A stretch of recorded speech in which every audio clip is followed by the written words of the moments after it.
Tinokukanidza iwana Mhanduwe kunaudzo manhoko dzozori 20 mwedzi uno waNdira. Nyasi munorondo mugore ra1905 kwakaboeka zidombo ziguruguru rorudzi rwemadiamond mangoda kunyika yeSouth Africa kunzvimbo yeCullinan. Kureketa kuno dombori ritori pangowani youmambokadzi yamambokadzi wokungirande. Muna dzanyasi. Nyasi machiremba anosvika 30 anyora tsamba kubazi rehurumende rezveutano vari kukumbira mvumo yekuseenzesa kamushonga komhuka kanonzi ivermectin pabodzi pono imwe inonzi nanosilver kuti warape dzihwa mupengo. Mishonga iyi yakonzeresa kuti vanachiremba vazhinji watadze kuitirana, vamwe vachiti huiba, vamwe vachiti ngaiseenzesiwe. Mapurisa Nyasi kwayagoputitsa chiutsi chomisodzi kumagaba Nyasi munzvimbo yoMbare. Kwaiwanga vari kuda kuti vanhu waite zvekuenda kudzimba wareke kugoita mabasa avo. Vazhinji vanosenza mumagabamu vanozviitira mabasa avo egani. Idi zvakatioma nogumbiri rakaisiwa nehurumende iri. Kwaino bazi rozvofundo yewapwere, zvikoro zvicharamba zvakapfikiwa kusvikira heno ikweyo. Waribe chibodzi chawareketa kuti vari kuringira kuti wagozvivhura zvepokare rini. Nyasi muno zvokurapiwa kwevanhu munyika medu paita nyahwa dzakonzeresa kuti wazhinji wacheme-cheme idi. Kwai muzvinafundo David Katzenstein pabodzi pona muzvinafundo James Hakim wese wapfa.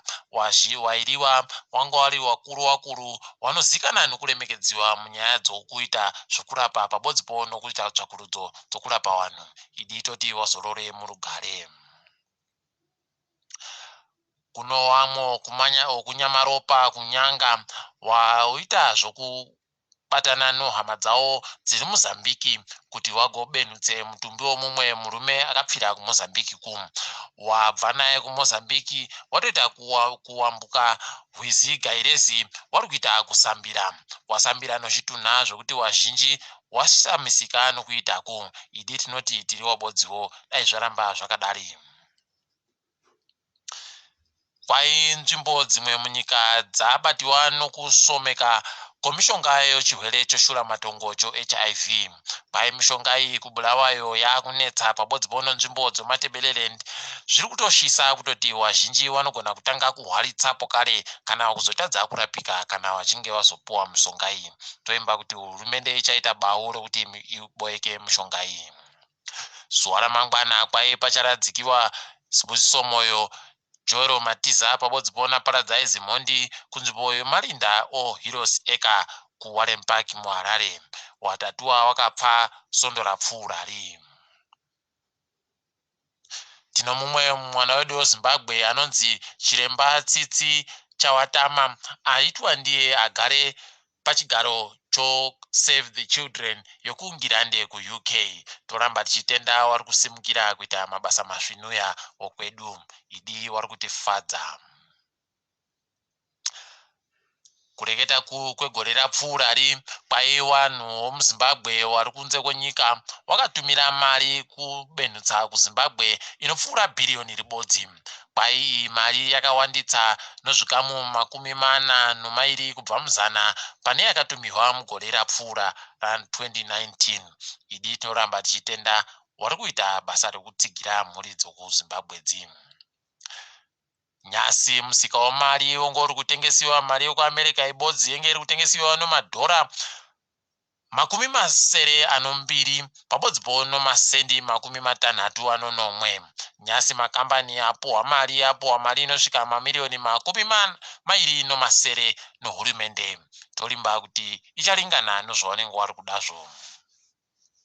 Tiringe edu dzopasi rese. Kwai nyika 5 dzichange dziri kuringirwa nobazi roWorld Bank kuti ndiro dzichaita upfumi huchasimukira pane pasi rese.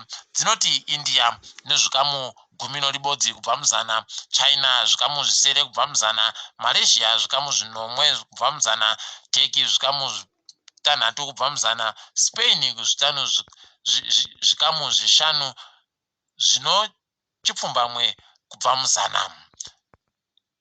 kutanzania kwaiva magufuli wagosunungura wasungwa kuethiopia wanga wakasunga vanopfuura chiuru chibodzi nomazana manomwe. Izvi kwaiva vari kuitira kuti majere avo agofemawo zviri nani vari kugoramba wakatutirana ikweyo. Paiwa George Weah wari kutungamira nyika yeLiberia waita kuonesiwa chitsvuku kureketa kuno. Watadza kutekedza upfumi zvakanaka zvaita kuti kuite mari iri kushomeka. Mari yomapepa kwairi kugoboyeka ikweyo kuita zvaiitika muZimbabwe zviya. Idi zvakatooma kureketa kuno, wazhinji wari kutoti dai wandosiya hwavo basa, asi ivo vari kuramba wakaita kuomesa gotsi kusada kana kuzvimbwa izvezvo. Toimba kuti vachagoita tusvinu kuti upfumi hwenyika hutekeire zvisvinu. Takadaro mabi yangu nyasi todipfambira pano mwenze wezvisvinu tini Mhanduwe WeNhau.